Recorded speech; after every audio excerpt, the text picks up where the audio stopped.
Assalamualaikum warahmatullahi wabarakatuh. Waalaikumsalam warahmatullahi wabarakatuh. Alhamdulillah, nahmaduhu wa nasta'inuhu wa nastaghfiruh wa na'udzu billahi min sururi anfusina wa min sayyiati a'malina. May yahdihillahu fala mudhillalah wa may yudlilhu fala hadiyalah. Asyhadu an la ilaha illallah wahdahu la syarikalah wa asyhadu anna sayyidana Muhammadan abduhu wa rasuluhu la nabiyya ba'dah. Allahumma salli ala sayyidina Muhammadin wa ala alihi wa ashabihi ajma'in, amma ba'du. Bapak Ibu yang saya muliakan, para ustadz, wabil khusus Ketua BKM Masjid Babus Salam serta seluruh pengurus dan seluruh jamaah sholat isya, sholat tarawih Masjid Babus Salam yang dimuliakan Allah. Marilah sama-sama bersyukur kepada Allah Subhanahu wa ta'ala atas nikmat-nikmat yang Allah berikan kepada kita semua. Sampai pada malam yang ke-13 ini, bersyukur kita masih dalam keadaan sehat walafiat. Maka kalimat yang paling pantas untuk kita ucapkan pada malam hari ini adalah kalimat hamdalah alhamdulillahirabbil alamin. Bersolawat kepada Nabi Muhammad, mengharapkan syafaat di hari kiamat dengan mengucapkan lafaz Allahumma sholli ala sayyidina Muhammad. Semoga kelak kita semua menjadi umat yang diakui di hari kiamat. Amin amin ya rabbal alamin. Bapak Ibu hadirin yang mulia, Nabi Muhammad Shallallahu Alaihi Wasallam adalah manusia yang paling dermawan. Manusia yang paling dermawan adalah Nabi Muhammad Shallallahu Alaihi Wasallam. Ketika di bulan suci Ramadan, Nabi Muhammad lebih dermawan daripada sebelumnya. Sampai-sampai diibaratkan lebih cepat tangannya sampai membantu kepada yang membutuhkan. Itu lebih cepat daripada angin yang berhembus. Saking ringannya tangannya Nabi Muhammad membantu kepada sesama. Jadi kalau kita mau mengikut Nabi Muhammad SAW, di bulan suci Ramadan ini ibadah yang bisa kita kerjakan. Selain puasa di siang harinya, sholat tarawih, tadarus, dan sedekah jangan sampai lupa. Terutama di bulan Ramadan ini sedekah harus ditingkatkan daripada sebelumnya. Dikarenakan ibadah yang sunnah-sunnah itu pahalanya seperti ibadah wajib di bulan selain Ramadan. Sholat sunnah yang kita kerjakan di bulan suci Ramadan, pahalanya sama kayak sholat wajib di bulan selain Ramadan. Ini saking besarnya pahala ibadah di bulan suci Ramadan. Jadi sunnahnya Nabi salah satunya apa? Yaitu bersedekah. Bapak Ibu hadirin yang mulia, kata ulama dalam kitab Tanbihul Ghafilin, manfaat-manfaat sedekah, beberapa keutamaan sedekah. Yang pertama adalah membersihkan harta. Harta yang kita kumpulkan, yang kita punya, jika sudah sampai pada nisabnya, maka harta itu wajib dikeluarkan. Berapa persennya tergantung hartanya apa. Tapi ada hak orang yang tidak mampu di sana. Sehingga kalau kita belum sempat mengeluarkannya, maka harta itu akan menjadi harta yang tidak halal, kemudian kita makan sendiri. Padahal kita kerja dengan cara yang halal, sudah kumpul harta kita banyak, tapi karena kita jarang mengeluarkannya, mengeluarkan zakatnya, maka harta itu menjadi bercampur dengan harta yang haram. Dari ketua sedikit menyinggung mengenai zakat, mau dibahas. Kalau bisa zakat jangan cuma zakat fitrah yang dibahas, tapi diingatkan juga zakat mal. Karena kalau zakat fitrah ini setahun cuma 2,7 kalau beras, 2,7 kilo. Tapi kalau zakat mal itu lebih banyak. Satu orang kalau banyak hartanya, itu ketika mengeluarkan itu lebih banyak daripada 10 orang zakat fitrah.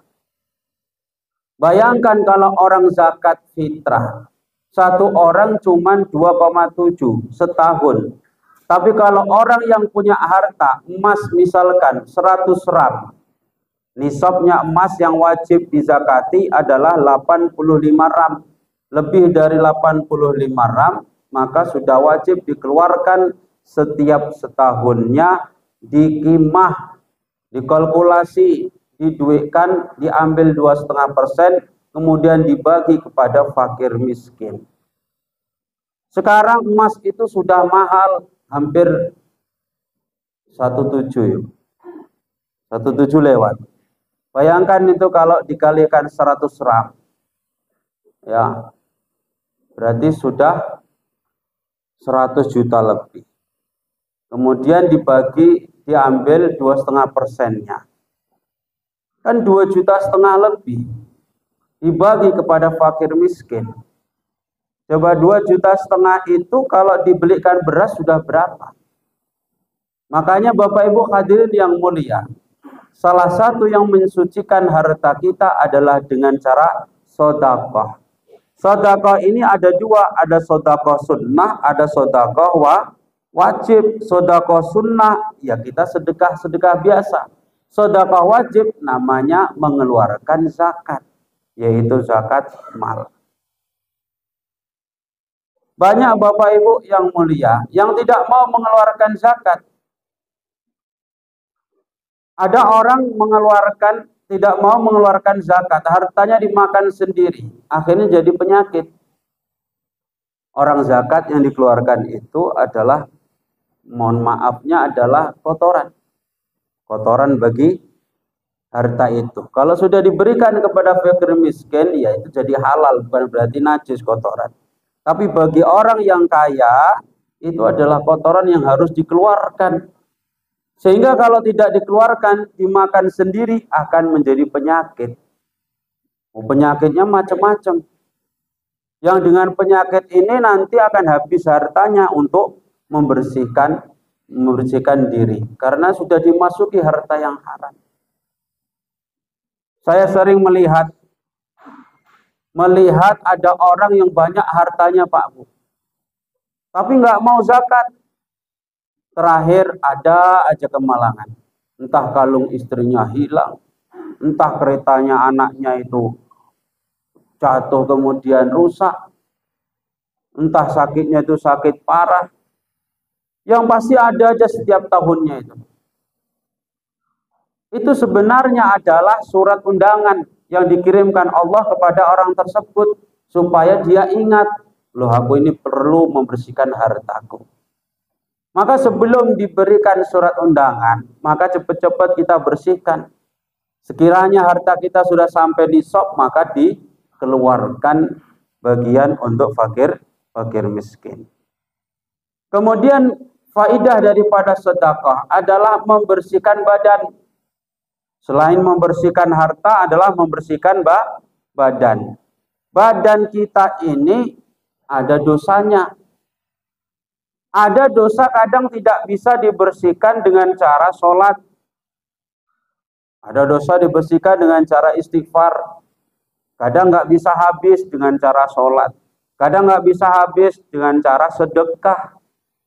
Nah, sedekah ini tadi lagi-lagi ada dua, wajib dan sunnah. Maka dengan sering kita memberi sedekah kepada fakir miskin atau yang membutuhkan, maka dosa kita akan semakin habis. Bersih badan kita. Kalau bersih dari dosa, insya Allah badan sehat-sehat. Badan sehat. Ya, kalau cuma sakit bersin-bersin kayak ketua tadi nggak apa-apa. Itu cuma karena ya cuaca panas kebanyakan minum es biasanya. Tapi kalau sakit sudah parah sehingga menyiksa sampai nggak bisa ibadah, naudzubillah min dzalik. Setiap ada penyakit yang kita derita itu karena dosa yang kita kerjakan di masa lampau. Maka Bapak Ibu yang mulia, semoga yang hadir semua dalam keadaan sehat walafiat, dijaga oleh Allah Subhanahu wa taala serta seluruh keluarganya. Kemudian yang ketiga adalah sedekah itu bisa menolak bala dalam suatu keluarga. Menolak bala juga menolak penyakit. Sehingga ada riwayat mengatakan Nabi SAW bersabda dalam satu riwayat, "Dawu mardokum bisadaqah." Obatilah orang-orang sakit kalian dengan sedekah. Jadi di Jawa itu ada pengobatan dengan cara sedekah. Nanti penyakitnya dipindah di kambing, kambingnya kemudian disembelih, dibagikan ke fakir miskin. Kepercayaan orang itu penyakitnya sudah pindah ke kambing itu. Saya pun janggal. Lah kalau penyakit pindah ke kambing, kenapa kok kambingnya disembelih malah dibagi-bagi? Bukannya nanti yang makan malah penyakitan. Tapi bukan begitu maksudnya. Dengan sedekah itu nanti penyakitnya akan dihilangkan oleh Allah Subhanahu wa taala. Sedekah itu nggak mesti banyak kok, Bu. Sedikit tapi yang penting rutin. Jadi Allah itu nggak suka besarnya berapa jumlahnya, tapi istiqomahnya kita yang dinilai. Sedikit istiqomah lebih baik daripada banyak tapi cuma sekali. Karena kalau sedikit tapi sering, setiap hari istiqomah, diharapkan kita nanti meninggal dalam keadaan melakukan sedekah. Tapi kalau sekali hari ini sedekah banyak, besoknya berbuat maksiat, kan menghapus pahala kita. Maka kalau bisa sedekah itu yang rutin, kayak misalkan mengisi kotak infak di masjid, sedekah subuh, waktu jamaah sholat subuh, misalnya cuma 5.000, nilai tidak seberapa. Tapi kalau ini kita rutinkan, ini menjadi sedekah yang memberi manfaat untuk kita sekeluarga. Ada nanti celaka, misalkan anak kita di jalan mau nyebrang, mau ditabrak mobil ini, sudah tinggal sejengkal, nggak kena, berhenti mobilnya. Pertolongan dari Allah karena sedekah subuh kita. Suami di kerjaan waktu perjalanan mau celaka, nggak jadi, dijaga oleh Allah karena ditolak balaknya. Dari apa? Manfaat sedekah yang kita kerjakan. Jadi banyak manfaat sedekah, salah satunya menolak bala, menolak musibah. Dan musibah kita nggak tahu. Ada rumah terkena puting beliung. Rumahan ini, semua kena puting beliung. Loh, rumah yang satu itu dilewati. Kok nggak kena itu rumahnya? Kok sampai rumah kakak itu kok belok anginnya? Rupanya ibu itu tadi rajin sedekah subuh. Dan sedekah subuh itu boleh diniatkan apa saja. Amal soleh itu bisa kita niatkan apa saja, Bu. Misalkan ketika kita mau sedekah subuh, entah di masjid, entah ditaruh rumah. Karena mungkin ibu-ibu sholatnya di rumah, kan ibu-ibu di rumah nggak apa-apa sholatnya subuhnya. Jadi ada celengan khusus, nanti setelah sebulan sekali diantar ke masjid, boleh. Jadi dimasukkan, ketika mau memasukkan, ya Allah saya niat sedekah ini, dengan wasilah sedekah ini supaya anak saya dimudahkan belajarnya. Agar suami saya di luar sana yang merantau dimudahkan kerjanya. Diberikan kesehatan. Boleh, Boleh. Karena sedekah ini amal soleh. Setiap amal soleh boleh kita gunakan untuk wasilah. Jadi setiap hari saya sering melihat istri saya. Bapak-bapak pun pasti sering melihat istrinya kan? Maksudnya sering melihat istri saya itu sedekah. Sedekah sambil sebelum sedekah memasukkan ke celengan itu komat kamit mulutnya. Tak tunggui, tak tengok. Siap baru saya tanya, deh, doa apa sih? Ah mau tahu aja. Enggak, kok lama kali doanya itu. Adanya kok doakan aku itu? Enggak, aku doa anak-anakku. Itulah kau itu ya, sama anakmu ingat, sama suamimu enggak ingat. Aku pengen anakku begini mas, aku pengen anakku begini, anakku begini. Ini yang sedang kuliah, yang ngekos supaya dimudahkan, supaya dilancarkan belajarnya, supaya sehat-sehat di sana. Itu setiap kali mau sedekah niatkan untuk apapun terserah.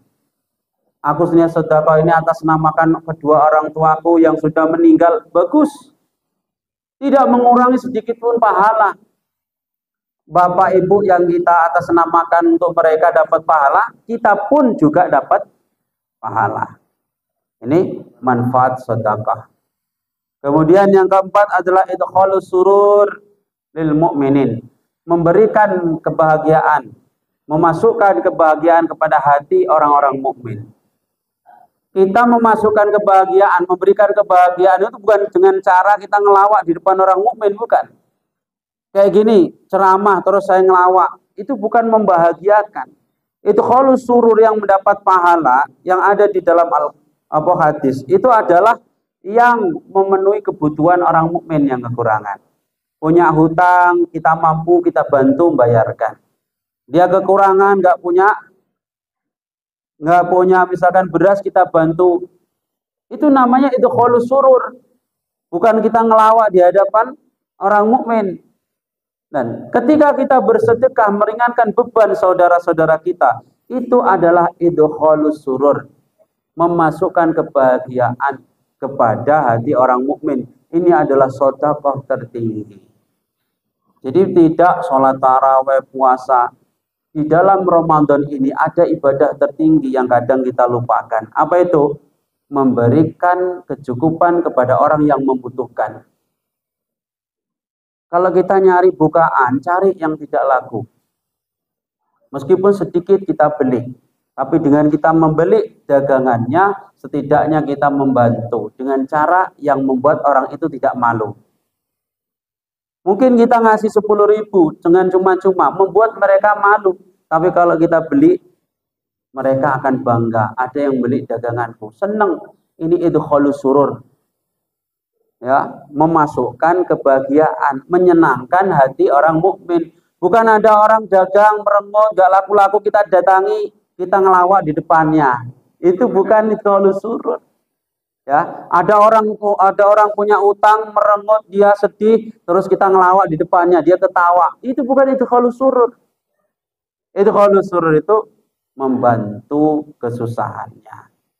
Dan yang kelima, manfaat dari sedekah adalah sa'atun fi rizki wa barakatun, berkah dan diluaskan rezeki kita. Siapa yang bersedekah bukan makin habis, tapi makin banyak rezekinya. Sumur itu kalau nggak diambil airnya segitu aja, Bu. Bahkan lama-lama akan jadi bau. Tapi kalau sumur setiap hari diambil, maka Allah akan ganti yang baru. Sama kalau harta kita sering kasih. Bukan makin habis, Allah ganti. Wa ma anfaqtum min syai'in fa huwa yukhlifu. Barang siapa menginfakkan hartanya, ya, suatu harta yang diinfakkan itu Allah akan ganti. Nggak mungkin Allah nggak ganti. Ya, sumur yang diambil airnya justru akan semakin bagus. Tapi kalau dibiarkan akan semakin bau. Harta kita kalau kita keluarkan sering, meskipun sedikit sesuai kemampuan, maka Allah akan selalu ganti dengan yang baru. Tapi kalau nggak kita keluarkan, akan jadi penyakit. Inilah beberapa manfaat sedekah. Semoga memberikan motivasi kepada kita semua untuk lebih semangat berderma, bersedekah di bulan Ramadan ini. Demikian yang mungkin bisa disampaikan. Terima kasih atas segala perhatian. Mohon maaf atas segala kekurangan. Usikum wa nafsi bitaqwallah. Assalamualaikum warahmatullahi wabarakatuh.